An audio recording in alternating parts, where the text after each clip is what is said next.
ये आलम ख़ाब में बशारत हो चुकी। हमारे सिलसिले के हज़ारों लोगों को ये बशारत हो चुकी।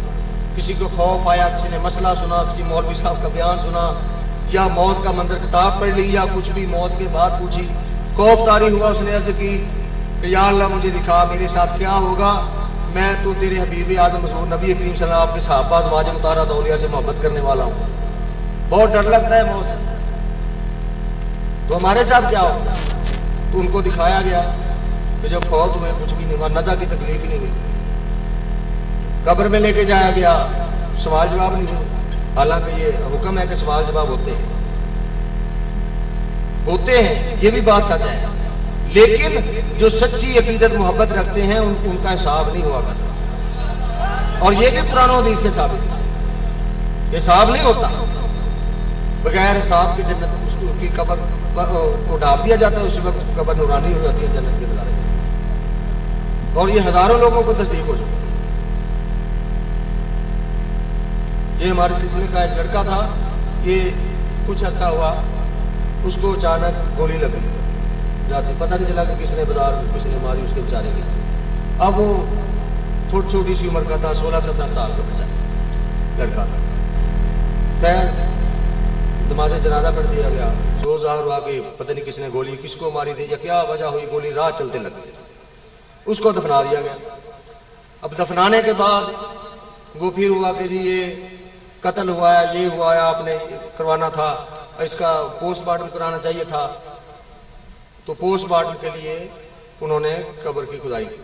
अब डॉक्टर साहबान आ गए, जो उनके होती है वो बांध कब्र खुदवाई, तो देखा क्या कि 33 दिन के बाद या 32-33 दिन हो चुके थे उसे दफनाते हुए, लेकिन कब्र जब खोली है तो उसका कफन भी खराब ना हुआ था, मैयत भी ठीक थी, मैयत भी ठीक थी। अब वो बहुत हैरान हुए, उनको बताया, घर वालों को बताया कि भाई मुबारक हो, आपके बच्चे को तो शहादत नसीब है,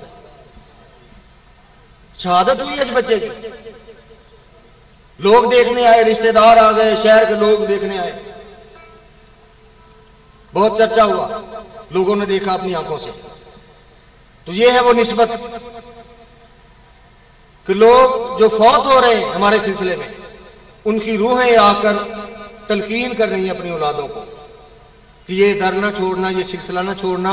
हमें कब्र में आकर पता चला है कि ये सिलसिला क्या और निस्बत क्या होती है, इस वजह से हमारी बख्शिश हो गई है, ये इनामात हमें मिले हैं। तो ये फैज़ो करम जिस तरह होता है, अब ये मजहब के लिहाज से हिंदू थे, लेकिन ये मेरे किबला की निगाह है, हमारे आका हुजूर नबी करीम सल्लल्लाहु अलैहि वसल्लम का वसीला पाक है, उनकी नजर रहमत से जो है ये दरवेशों की रूह जो है वो दस्तगीरी किया करती है, वो जिसको अता फरमा देते हैं तो वो हक की तरफ आ जाती है। हमारा ये इसी तरह ऐलान मैंने किया हुआ है कि किसी भी मजहब का आदमी या किसी मसलक से तल्लक रखने वाला है, अगर वो उसको ये ख्याल करता है कि आज के दौर में रूहानी फैज नहीं हुआ करता या नहीं है, या कोई ऐसा पीर फकीर ऐसा नहीं है जो बारगाह रिसालत में पहुंचाए, अल्लाह की बारगाह में पहुंचाए, या कुछ लोग समझते हैं कि ये जी ऐसी गलत बातें। मैं हाजिर हूं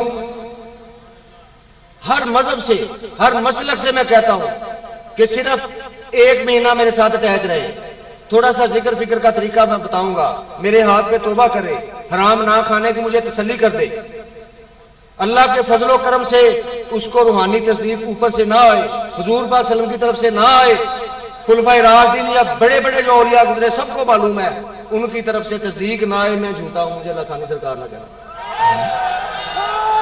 और ये कई सालों से मैंने ऐलान किया हुआ है, और यहां ये लोग बैठे हैं, लाखों लोग अब ऐसे हैं कि पहले उन्होंने कहा जी ये हो नहीं सकता, ये आदमी झूठा है, ऐसा ऐलान नहीं हो सकता, ये तो बहुत बड़ा दावा हो गया।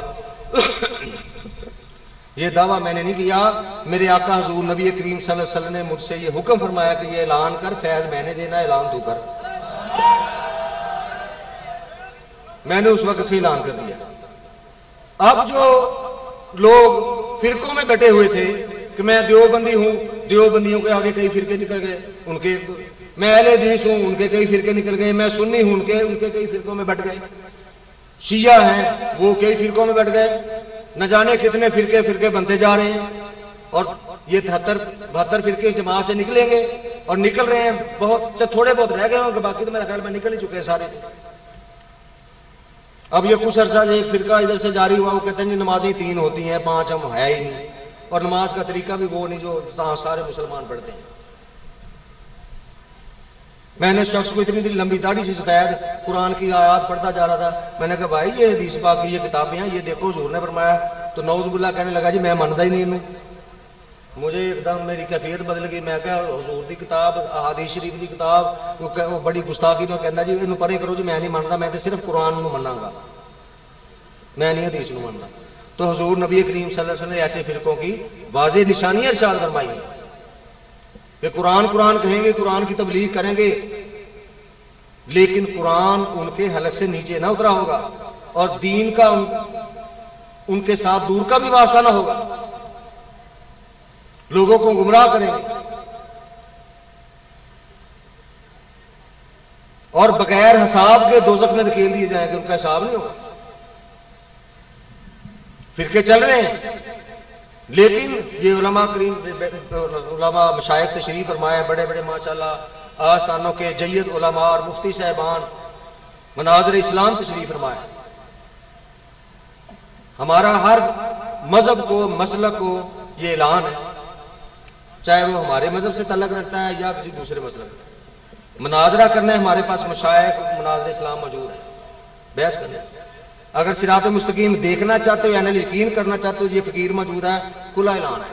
आओ 1 माह के अंदर अंदर आपको रूहानी तस्दीक ना हो, मैं झूठा हूं, आप छोड़ दें। और जो जो बातें हमने